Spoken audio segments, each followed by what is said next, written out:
Welcome to Making a Murderer, Rubberducky video channel.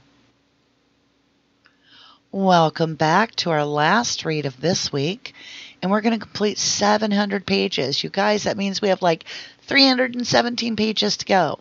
Not too bad. We're doing great. So let's get started. Page 691. Type of activity supplemental report. Date of activity 030106 and 030206. Reporting officer, Deputy Gary Schultz. On 030106 and 030206, I, Deputy Gary Schultz of the Calumet County Sheriff's Department, logged individuals in and out of the garage area located on the Avery property. After completing the log and the garage being finally secured, that log was eventually turned into evidence. Deputy Gary Schultz, Calumet County Sheriff's Department. Page 692. Type of activity, interview of blank. Date of activity 030706.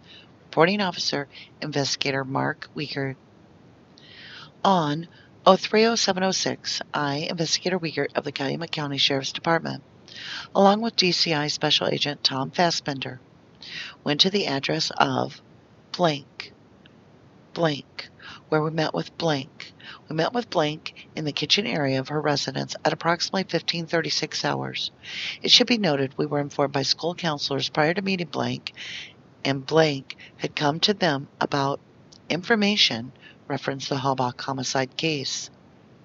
We were told by counselors that Brendan had given blank information possibly as early as December or January about the homicide. Blank stated to us that every time she would ask Brendan if there was something wrong, he would just shrug his shoulders. It should be noted when interviewing blank, she became very emotional and upset and crying at times during the interview. Blank stated to us at one point that Steven had done a lot of things to her. Blank states that when she was up north in Marinette County, she was at her grandmother and grandfather's cabin. Blank stated she was cleaning the refrigerator in her grandmother's house. Blank states Steven had come up to her, grabbed her, pulled her towards him, and started kissing her. Blank described the kiss as a kiss like when Mom kisses her goodnight. Blank states Steven kept on doing it to her, and it happened last summer on the weekend. She stated while this was going on, Brendan was in the other room in the cabin. We asked Blank who was all up north at the time, to which she stated her grandmother, grandfather, Blaine, Brittany, and her mom and dad. Blank stated that when this was going on, she finally pushed him away several times and told him to go in the other room by Brendan, to which Steven did. Blank relayed that another time, when they were at the shop at the salvage yard, they were in the blue building and Steven came up to her again and started kissing her on the cheeks and the lips. Blank stated she again told him to get off of her and pushed him away. She states at this time she was sitting on the, quote, mule, which is some type of all-terrain vehicle, which they have at the salvage yard. We asked Blank about specific statements she had made to the counselors about Brendan, telling her information about Teresa Halbach. Blank initially stated to us she could not remember any of the statements, and then again broke down crying while she was telling us that. Page 693. Blank eventually admitted to us that Brendan had told her that she, meaning Teresa Halbach, was already in the house and pinned up when he, meaning Brendan, had dropped off the mail. Blank stated that Brendan had told her this sometime in the month of December 2005. Blank also stated that Brendan told her back in December that he had seen body parts in a fire behind Steven's garage. According to Blank, Brendan told her Steven had threatened him that if he would tell anyone, this would happen to him. Blank again stated to us Brendan admitted seeing Teresa pinned up in a chair in Steven's bedroom, and also stated that he had seen rope in the bedroom. Blank stated Brendan also told Blank that after he had seen Teresa, Steven had gone back into the bedroom, and then Brendan told Blank he had walked out of the house after seeing her. Blank then went on to tell us again how Steven had done a lot of stuff to her. Blank states she was sitting on a bed where Charles had built a new house, and Steven had come up to her, grabbed her around the waist, and pulled her next to him. Blank states she was hanging out with Blaine at the time. She became very upset when Steven did this. Blank also stated again, when she was in the blue building on the salvage yard grounds, Steven hit her in the boob with his elbow and said she had big boobies. We questioned Blank as to her statements to the counselors about blood coming out of the garage floor. Blank stated she had heard this from her dad, that her dad had possibly seen blood coming out of the floor. Blank also stated her dad had mentioned seeing blood in the emergency thing on the garage door. I took the emergency thing to mean the emergency pull or release for the garage door. I explained that to Blank, and she stated that is exactly what she meant. According to Blank, after Brendan had told her about seeing Teresa, quote, pinned up, and seeing the bones in the fire, he had gotten very shook up. Blank states he did not want to say any more, and Blank states she did not want to know any more. Brendan also told Blank that when he had walked out of the trailer home where he had seen Teresa, he had heard screaming. Blank states that is the last thing Brendan had told her. Blank did admit to us that she had in fact told the counselor at school this stuff. Blank also stated she believes the conversation would have taken place with Brendan in the month of December 2005. She stated she remembers it being around the same date of the birthday party she was at. Page 694. Blank then provided us with a written statement as to what Brendan had told her. The written statement will be included in this report. Blank stated she thinks she may have written some of this in her diary. At that time, Special Agent Fassbender and I, Blank and her mother Candy, then went to her room where we did look through her diary. However, were unable to find anything written about what Brendan had told her. Investigation continues. Investigator Mark Wiegert, Calumet County Sheriff's Department. Page 695. Type of activity, receipt of fingerprints from Brendan R. Dassey. Date of activity, 03-10-06. Reporting officer, Investigator Mark Wiegert. On 03-10-06, I, Investigator Wiegert, of the Calumet County Sheriff's Department, along with Investigator Dietering, went to the Sheboygan County Juvenile Detention Center, located on 6th Street in the city of Sheboygan. Upon arrival, we did meet with Brendan Dassey and Correctional Officer Joel Harmlink in a room at the detention center. I informed Brendan I had received correspondence from his attorney, Lynn Kaczynski, allowing us to take palm prints from him. It should be noted I did receive an email from Lynn Kaczynski, dated Thursday, 03-09-06, at 5:57 p.m. The following is verbatim of the email. It states, Mark, this confirms that you may take an additional set of palm prints from Mr. Dassey without the necessity of a search warrant. I would request you not do this until Friday afternoon at the earliest, since I am meeting with Brendan on Friday morning. The email is from Lynn Kaczynski, from Sisson and Kaczynski Law Offices. I did provide Brendan a copy of the email I received from attorney Kaczynski. I did read for Brendan the memo, which I had gotten from his attorney. Brendan did not object and stated we, in fact, could take his palm prints. The right palm print was taken from Brendan at 14:38 hours by Correctional Officer Joel Harmelink. The left palm print was taken from Brendan Dassey at 14:41 hours by Correctional Officer Joel Harmelink. The palm print were taken into possession by me and were placed under property tag number 9220. The palm prints were turned over to DCI Special Agent Fassbender for transport to the Wisconsin State Crime Lab. Investigation continues. Investigator Mark Wiegert, Calumet County Sheriff's Department. Page 696. Type of activity, receipt of confidential laboratory findings from the Wisconsin State Crime Lab. Date of activity 02-2706. Reporting officer, Investigator Mark Wiegert. On 02-2706, I, Investigator Wiegert, of the Calumet County Sheriff's Department, received a confidential report of laboratory findings from the Wisconsin State Crime Lab. Item EI, which would be a 1 sealed paper bag containing 11 fired CCI 22L LR cartridge casings, were sent to the Wisconsin State Crime Lab for examination. The casings were to be examined and compared to item DD, a 22 LR Marlin Glenfield 60 rifle. which had been previously sent to the Wisconsin State Crime Lab. The findings were as follows. The rifle in item DD was examined, test-fired, and determined to function properly. The fired cartridge casings in item EI were fired in the submitted rifle item DD. Based on these findings, it appears as though the cartridges, which were found in the Steven Avery garage, had been fired from the rifle, which had been confiscated during a search warrant from Steven Avery's bedroom. For more information, please see the enclosed report from the Wisconsin State Crime Lab. Investigator Mark Wieger, Calumet County Sheriff's Department. Page 697. Type of activity, interview of Dr. Leslie Eisenberg. Date of activity, 03-15-06 at 14:35 hours. Reporting officer, investigator Mark Wieger. On 03-15-06 at approximately 14:35 hours, I, investigator Wieger, of the Calumet County Sheriff's Department, did speak telephonically with Dr. Leslie Eisenberg, forensic pathologist. My reason for speaking with Dr. Eisenberg was to question her on the suspected entrance defect, which was located on the left side of the skull, reported to be Teresa Halbach.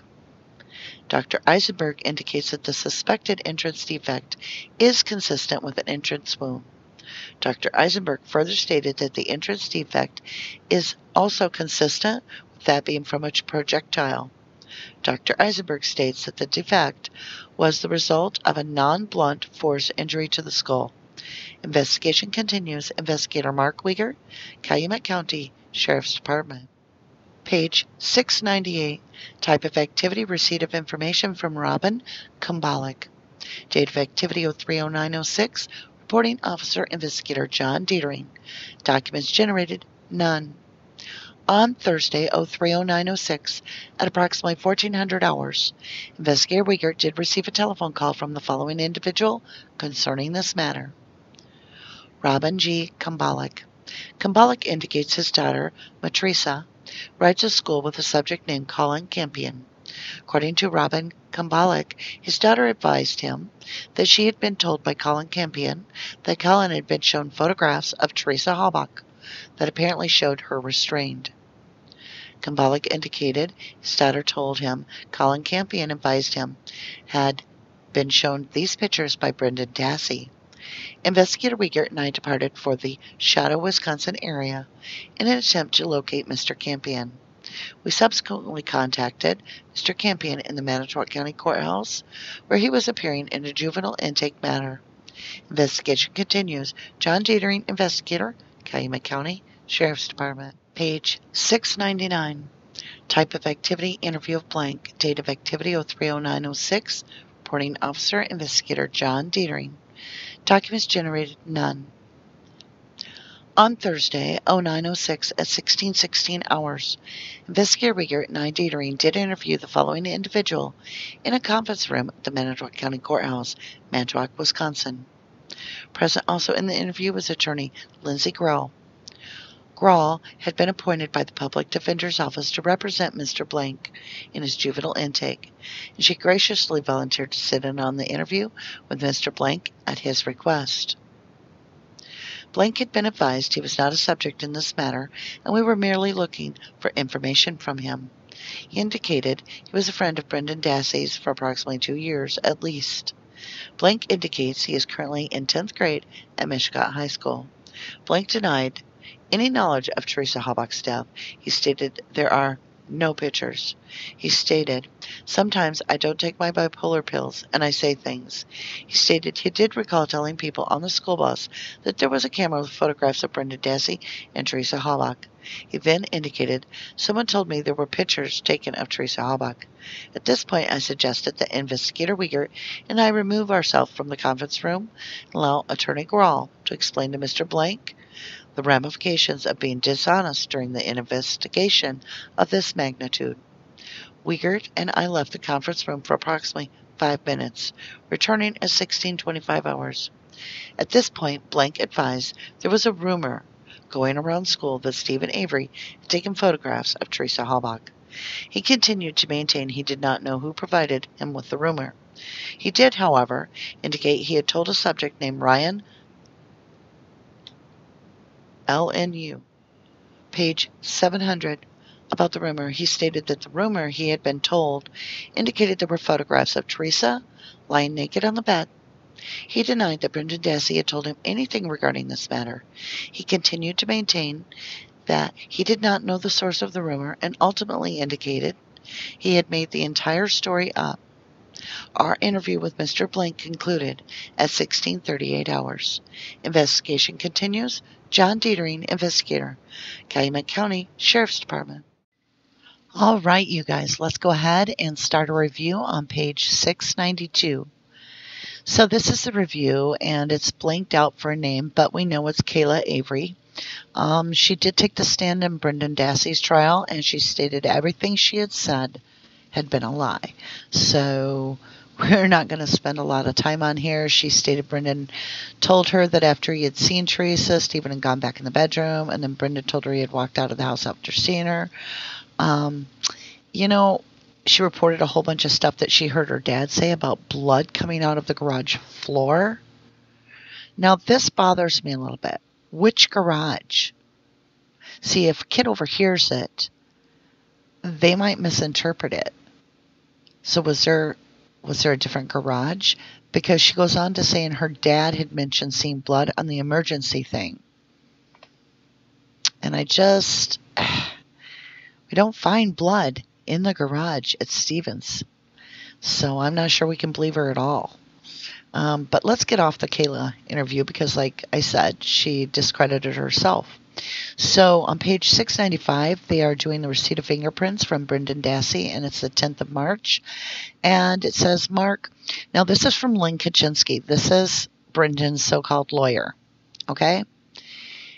If the police are going to be dealing with your client, you should be present, in my opinion. But he actually says, Mark, this confirms that you, meaning Mark Weger, this confirms that you may take additional set of palm prints from Mr. Dassey without necessity of a search warrant.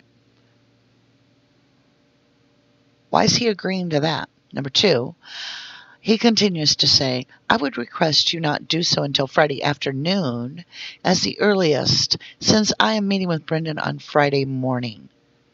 So he's going to be there the same day? Why doesn't he just tell him to come when he's going to be there? That shows the kind of lawyer he is. Page 969, we have a receipt of confidentiality laboratory findings of the Wisconsin State Crime Lab. It's on the 27th of February. So this is predating the coercion of Brendan. It's Mark Weger, and he's talking about the cartridges that were found in the Steven Avery garage that had been fired out of the rifle. They're not finding that these bullets have DNA on them or anything. They're just simply saying these bullets in the garage that they're finding did come from the .22 LR Marlin Glenfield 60 rifle. So that doesn't really tell us much of anything other than, yeah. And then when you listen to Rawling, who owns the property, he says he shot thousands of rounds, and even in the garage, out of the garage, on the side of the garage.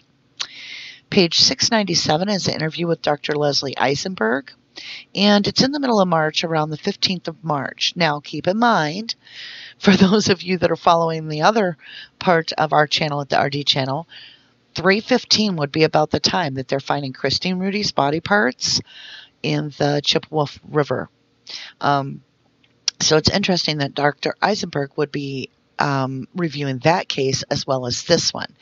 Now, Mark Weger calls her and is asking about the entrance defect, which is in the left side of the skull, and that's reported to be Teresa Hawbox, but they don't have any proof that this skull bone comes from anyone. They've never tested the bones.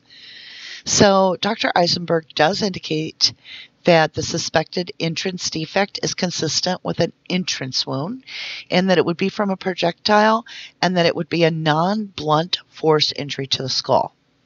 So it just tells us that, something was shot that was a sharp instrument. Could be a bullet at this point, could be an arrow. I don't know.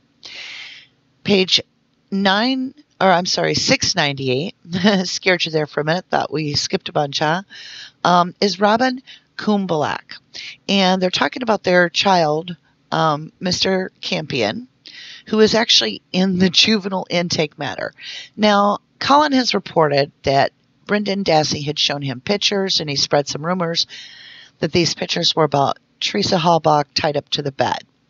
But as we go on the second report, they remove his name. I don't know why, because obviously up here they have no problem sharing. But in this matter, he indicates he's been a friend of Dassey's for almost 2 years, and at the end of the statements, he says he denies it all, that he doesn't know where the source of the rumor came from, and ultimately indicated that he himself had made the entire story up. So that's where we leave off, and we're going to be doing some luminol next week in the garage, so that should be interesting. You should join me for that. Thank you for joining me for this week. All right, we completed 700 pages so far on the Daily MaM Reading, and that was the CASO Investigative Reports. I want to thank you for staying with me and going through this. I know we've had some ups and downs. This week I'm still continuing to dedicate it to Brendan. And remember, the investigators, what they did is they brainwashed him. They continued to say, play the video in my mind, in your mind. And they took him to Fox Hills. Was that because they had cable and Kiss the Girls was playing? How many times did you guys play that for him? That you would say over and over, play the video in your mind, play the video in your head. You know, total coercion. All right, you guys, if you didn't do the crime, you shouldn't do the time. I want to thank you so much. Now, this is going to be a very good night. We have a live tonight, our Friday Night Live. So look us up, check it out, join in the fun there. And then on Sunday, tomorrow, well, actually, let's see, what would it be? It would be a few days from now. On the 14th, we have a Dr. Silkman presentation. So this was his last one, A Forensic Nightmare, CX and A23 by Dr. Silkman, and his new one will not disappoint. Also, we have, tentatively, we have an innocent versus guilty debate, and that's coming up on the 15th, which would be Monday at 7:30 p.m. Central Time. And it's a gentleman that's very respectful, and he believes that Stephen and Brendan are both guilty. So we'll be doing a little debating. It will be, of course, respectful, but it will be great to put the sides up against each other. Maybe, you know, different perspectives will open the eyes of people, and you never know, maybe we can change his mind. I want to thank you so much for your support to keep Brendan and Stephen in the light every week, every day actually, and that you keep him safe. So join us again as we come together on the RD channel to get Brendan and Stephen home. Thank you. Have a great weekend.